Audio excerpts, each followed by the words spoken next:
एक मामूली देश अफगानिस्तान अमेरिका के आंख में आंख डालकर कह रहा है कि 1 इंच जमीन नहीं दूंगा, भूल से भी कोशिश भी मत करना।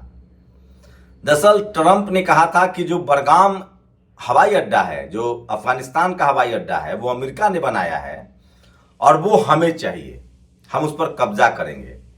अफगानिस्तान ने कहा कि भूल मत जाना, 1 इंच जमीन है। और सोचिए, हमारे प्रधानमंत्री न चीन के खिलाफ बोलते हैं, जो हाँ हमारे सेना के जवान शहीद हुए, जहां हमारी जमीनों पर कब्जा है, और न वो अमेरिका के खिलाफ बोलते हैं। लेकिन आज चीन वाला छोड़ देते हैं, जब चीन के दौरे पर जाएंगे तब बताएंगे।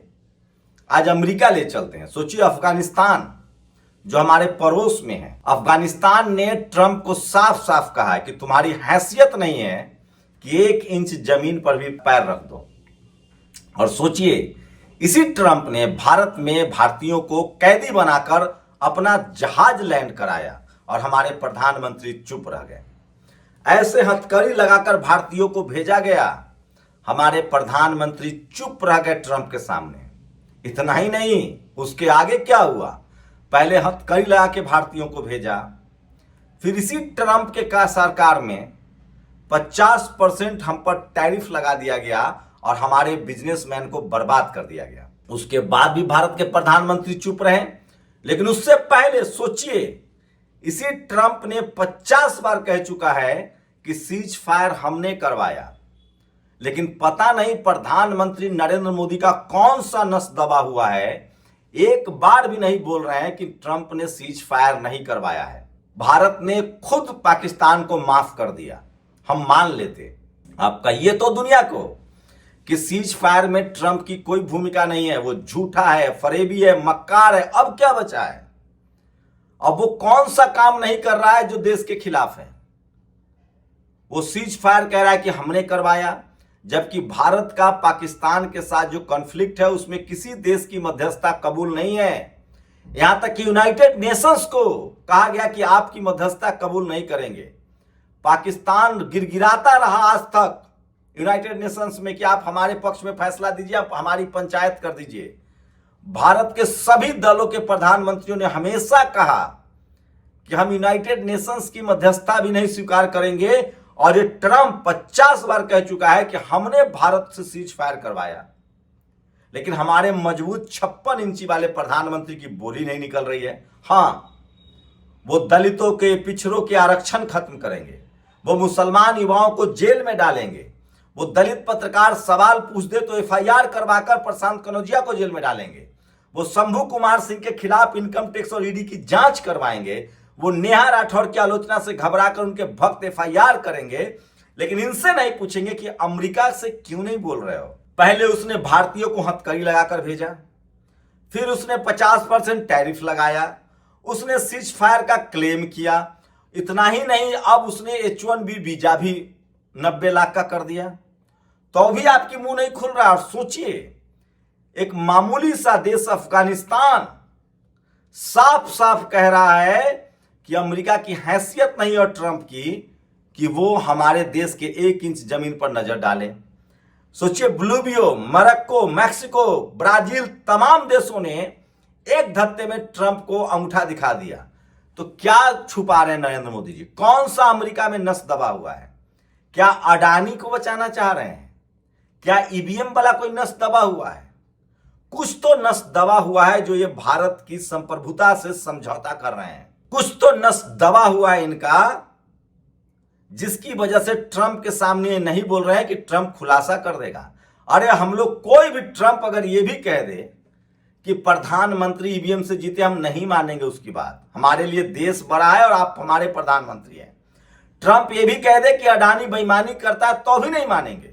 ट्रंप ने कहा कि ब्राह्मण देश को लूट रहे हैं, ट्रंप अमेरिका ने कहा तेल बेच रहे हैं रसिया से सस्ता खरीद के, हम नहीं माने। हम ब्राह्मण और रिजर्वेशन का मसला देश में सुलझा लेंगे। हमको हमारे ब्राह्मण समाज से दुश्मनी नहीं है, हमें जातिवादियों और मनुवादियों से दुश्मनी है। हम देश का मसला इंटरनेशनल नहीं बनाना चाहते, अमेरिका नहीं जाना है हमको।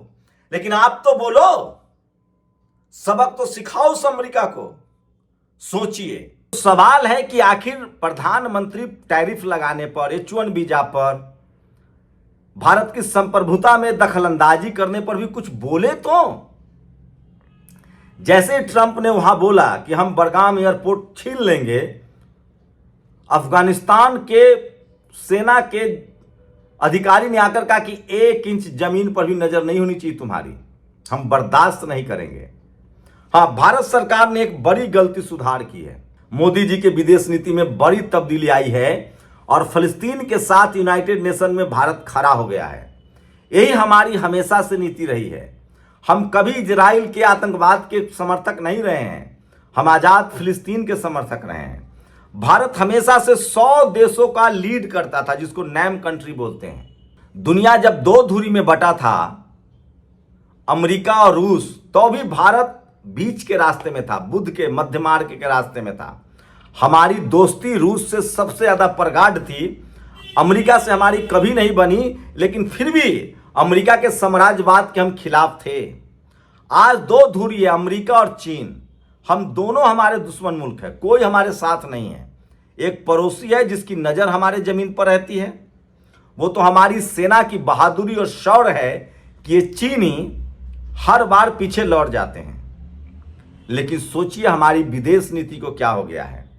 अब जाकर हमारा सबसे अच्छा दोस्त रहा है पूरा middle east, Muslim country, Islamic देश। हमारे सबसे अच्छे दोस्त रहे Buddhist country, south east Asia, Vietnam, Thailand, Jakarta. हमारे सबसे अच्छे दोस्त रहे पूरा लैटिन अमेरिका, चाहे वो ब्राजील हो, बोलिविया हो, वेनेजुएला हो।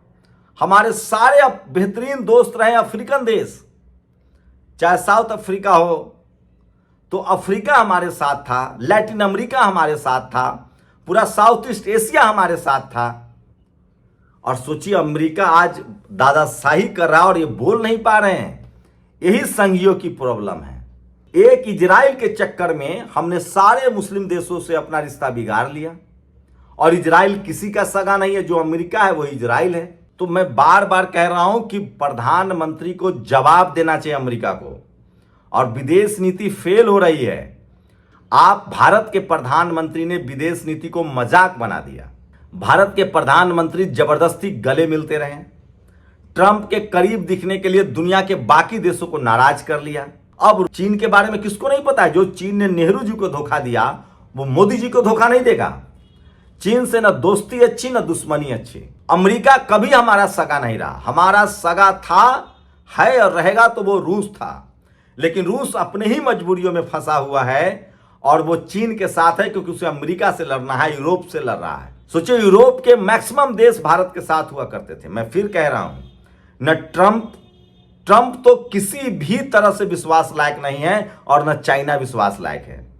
यह मोदी जी की विदेश नीति की फेलियर है कि चाइना के खिलाफ कभी ट्रंप के पास जाते हैं, ट्रंप के खिलाफ कभी चाइना के पास जाती हैं। दोनों हमारे सगे नहीं है। हमारा दोस्त हमेशा रूस रहा, मिडिल ईस्ट रहा, साउथ ईस्ट एशिया रहा, अरब रहा, हमारा दोस्त अफ्रीका रहा, हमारा दोस्त लैटिन अमेरिकी देश रहे, हमारा दोस्त यूरोप के भी देश रहे हैं। लेकिन अमेरिका और चीन हमारा कभी सगा नहीं रहा है। आप समझ लीजिए इस बात को। और अमेरिका ने तो हद पार कर दी है। जब इंदिरा गांधी ने पाकिस्तान के 2 टुकड़े किए थे तो भी अमेरिका पाकिस्तान के साथ खड़ा था। आज भी अमेरिका पाकिस्तान के साथ खड़ा है। और कौन नहीं जानता कि ऑपरेशन सिंदूर में चीन ने मदद की।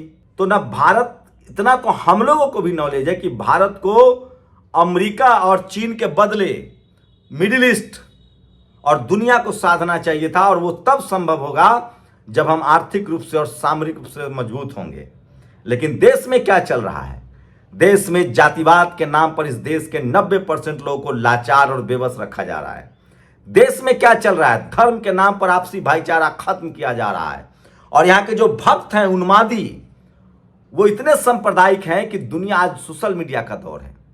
आप किसी बुद्धिस्ट को यहां परेशान करेंगे तो बुद्धिस्ट देश बोलेंगे, किसी इस्लाम मानने वाले को परेशान करेंगे तो इस्लामिक देश बोलेंगे। वही देश विकास करेगा दुनिया में जिसके पास ज्ञान, विज्ञान, तकनीक, पढ़ाई लिखाई, स्कूल, अस्पताल और दवाई होगी।